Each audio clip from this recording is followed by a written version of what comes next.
इंद्रेश जी, महाराज जी आपके चरणों में कोटि कोटि प्रणाम। महाराज जी, श्री जी की कृपा से काफी समय से वृंदावन वास कर रहा हूँ, नित्य आपका प्रवचन सुनता हूँ। गुरु जी, मेरा एक सवाल है, क्या माता पिता की सेवा करते हुए भगवान को नहीं पा सकते? क्या भगवान को पाने के लिए घर छोड़ना जरूरी है? गुरुदेव भगवान। किसने कहा घर छोड़ना जरूरी है? किसने कहा माता पिता को छोड़ दो? आजकल लोग कहते हैं। आजकल लोग कहते हैं, लोग तो कहते हैं शराब पियो, मांस खाओ, बेविचार करो। करोगे?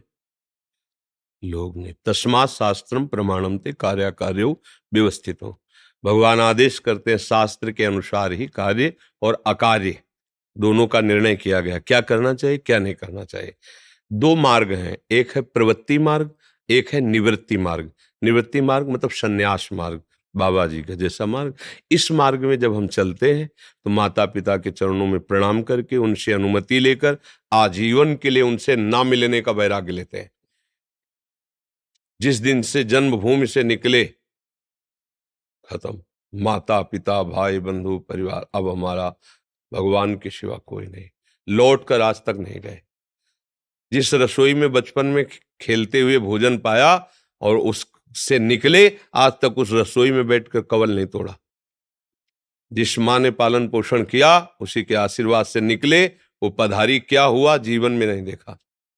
अब तो 50 के ऊपर की आयु चल रही होगी, जो 55 जो भी जैसा भी हो। तो ये है हमारा निवृत्ति मार्ग। लेकिन गृहस्थी मार्ग में माता पिता को भगवान मानकर उनकी सेवा करते हुए खूब नाम जप करो, वही भगवत प्राप्ति होगी। तो कहते आपने क्यों नहीं किया? क्योंकि मेरे स्वभाव को भगवान ने वैराग्य में युक्त कर दिया।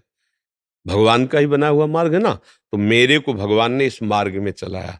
ये नहीं है कि इस मार्ग में चलोगे तो ही भगवत प्राप्ति होगी, प्रवृत्ति मार्ग गृहस्थी में रहोगे तो भगवत प्राप्ति नहीं होगी, ऐसा नहीं है।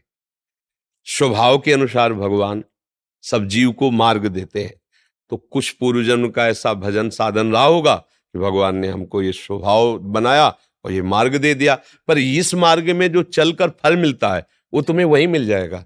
अपने माता पिता को भगवान मानो, खूब उनकी सेवा करो, मेहनत करो, कमाओ खाओ, उनको खूब दुलार करो, समाज की सेवा में आओ और नाम जपने का निरंतर अभ्यास करो, भगवत प्राप्त हो जाओगे। जब हम वैराग्य की बात करते हैं तो उन बच्चों के लिए कहते हैं जिन्होंने वैराग्य पथ को चयन कर लिया है, जो चल रहे हैं वैराग्य में। अब इनके लिए नहीं। अब तो जब आगे बढ़ गए, कदम आगे बढ़ गए, तो पीछे लौटना नहीं, कुछ भी हो जाए। लेकिन आप भी इस भेष में हैं। अब जो भेष हो उसी के अनुसार चलना चाहिए, जिस मार्ग का पथिक हो उसी के अनुसार चलना चाहिए। तो आपको तो कहीं किसी ने कोई आदेश ही नहीं किया कि आप माता पिता को छोड़ दो। अब मनमानी आचरण करें तो फिर किसका बस है किसी पर? क्यों? अब लोग कहते हैं, ये तो बिल्कुल बेकार वाली बातें हैं। लोग तो किसी को नहीं बख्शते हैं। अगर लोगों की बात सुनते तो हम बाबागिरी से हट करके कब घर भाग गए होते। लोग तो ऐसे सामने कहते, अरे ऐसे कई महात्मा होते हैं तगड़े तंदुरुस्त। ऐसे जब हम लोग, अब तो मतलब रोगी शरीर है, वैसे जब 20-22 की अवस्था हो गंगा के किनारे, तो ऐसे देखने से जैसे आर्मी का शरीर होता है ना, एकदम फिट कसा हो, ऐसा शरीर एकदम 40-40 किलोमीटर चले ही जा रहे हैं।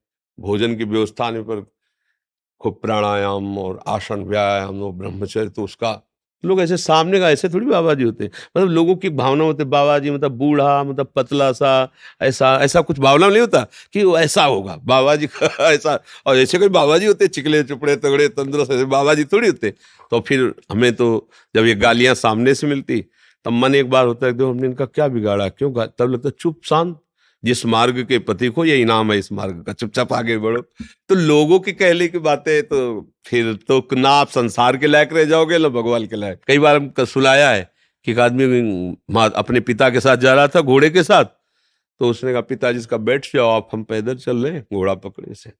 कुछ लोग सामने खड़े थे, उन्होंने कहा यार लड़का पैदल चल रहा है और तुम घोड़े में बैठे हो, तुम्हें शर्म नहीं आती? थोड़ा चले उतर गए, लड़के से कहा तुम बैठ जाओ। कुछ लोग खड़े थे, उन्होंने कहा यार तू जवान आदमी घोड़े पे चढ़ा, बूढ़ा पैदल चला, शर्म नहीं आती? तो उनका कहा पिताजी आप भी बैठ जाओ। दोनों बैठ गए। बोले हराम का ही मिला होगा घोड़ा इसीलिए चढ़े हो। दोनों उतर गए, दोनों उतर गए। बोले कितने बेवकूफ है, पैदल चल रहे घोड़ा खाली जा। अब वो क्या करे? अगर लोग की कहो तो वो क्या करे बेचारा, घोड़े वाला क्या करे? वो अपने मन की करे, किसी को सुलेला। ऐसे ही अगर लोग क्या करें बातें सुनेंगे तो हमारी समझ में नहीं आएगा, हम मार्ग में नहीं चल पाएंगे।